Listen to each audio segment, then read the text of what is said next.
Assalamualaikum warahmatullahi wabarakatuh.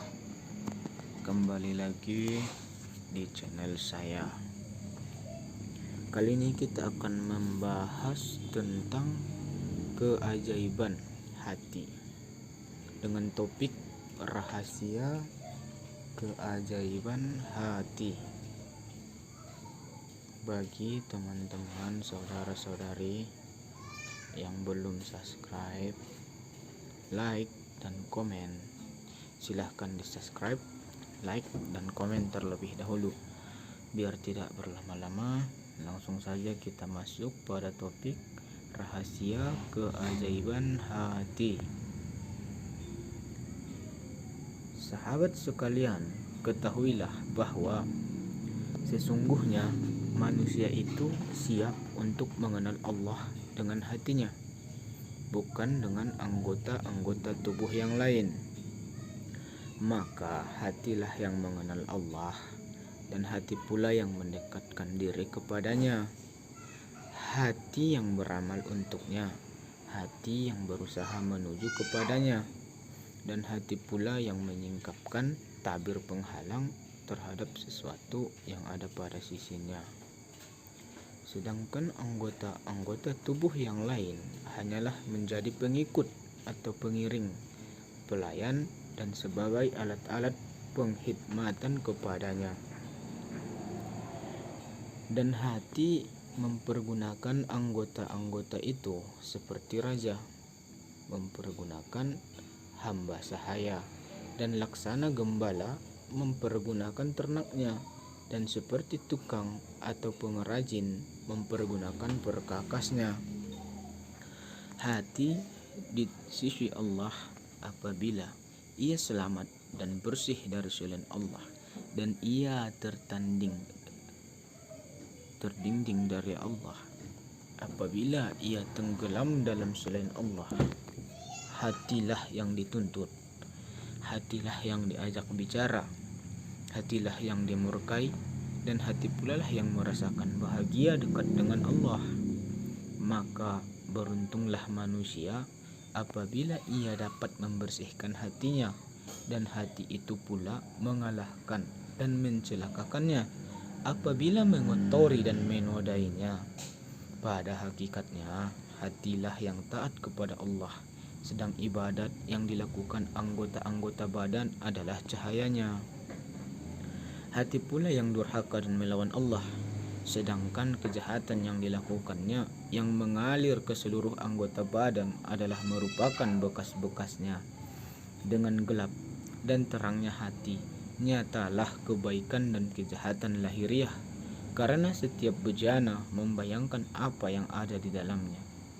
Apabila manusia mengenal hatinya, niscaya ia akan mengenal dirinya. Dan apabila ia mengenal dirinya, niscaya ia mengenal Tuhannya. Sebaliknya, apabila manusia tidak mengenal hatinya, niscaya ia tidak mengenal dirinya. Dan apabila ia tidak mengenal dirinya, niscaya ia tidak mengenal Tuhannya. Barang siapa tidak mengenal hatinya, niscaya lebih tidak mengenal yang lainnya.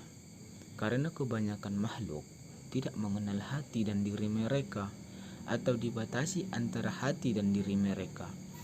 Allah sesungguhnya membatasi seseorang dengan hatinya, dan cara membatasi itu ialah dengan menghalanginya dari mengenal sifat-sifat hati dan cara-cara perputarannya antara dua jari dan jari-jari kekuasaan Allah yang Maha Pengasih.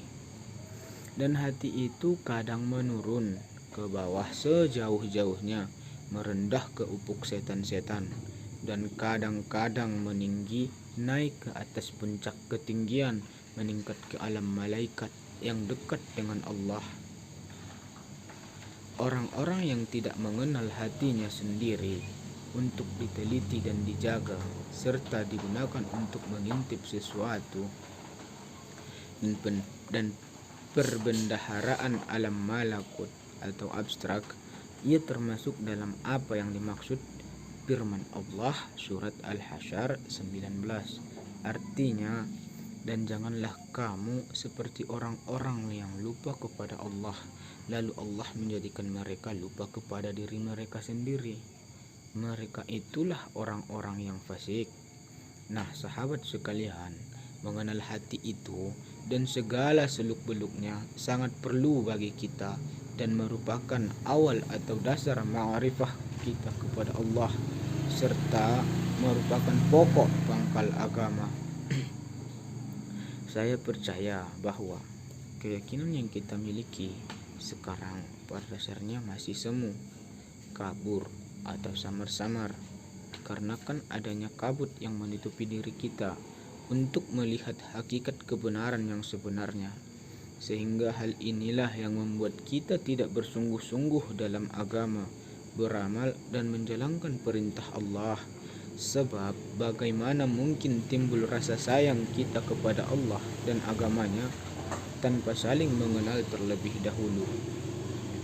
Faktor yang menghalangi pengenalan ini adalah dikarenakan seringnya kita menutupi diri dengan segala kesibukan pergaulan yang membawa pada kemaksiatan dan perbuatan dosa, menyia-nyiakan waktu dengan kesenangan dunia yang tanpa kita sadari.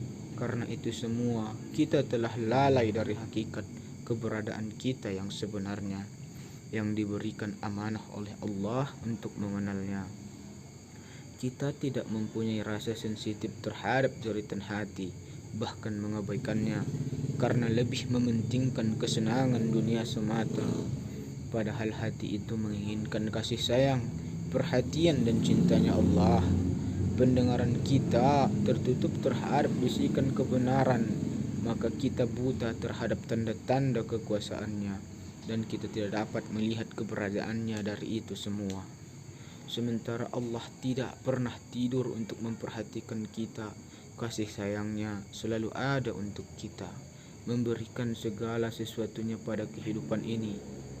Pernahkah kita merenungi bahwa kita sudah menyakiti hatinya? Sahabat sekalian, beda halnya ketika kita sudah mengenal hakikat kebenaran itu. Keyakinan dalam diri akan terpancar jelas, dan segala bentuk kesia-siaan dunia tidak diperlukan lagi. Kita senantiasa akan menjaga diri untuk terus membina hubungan kasih sayang kepada Allah, bersandar kepadanya, dan selalu rindu untuk bertemu dengannya.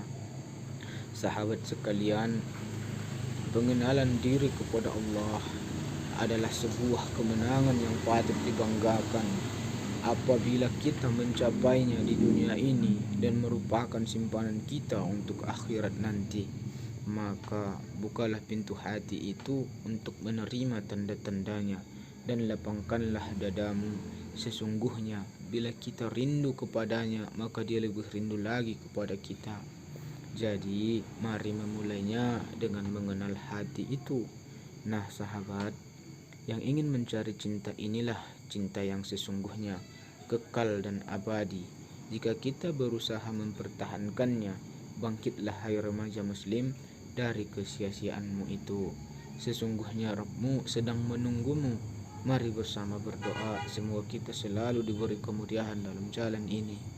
Karena kelemahan kita sebagai manusia biasa tidak akan mampu berjalan lurus dengan kerikil yang kita tapaki dan ranting-ranting kayu yang menghalangi, maka bersabarlah, Allah Maha Penyayang. Cukup sekian pembahasan kita kali ini. Wabillahi taufiq wal hidayah. Assalamualaikum warahmatullahi wabarakatuh.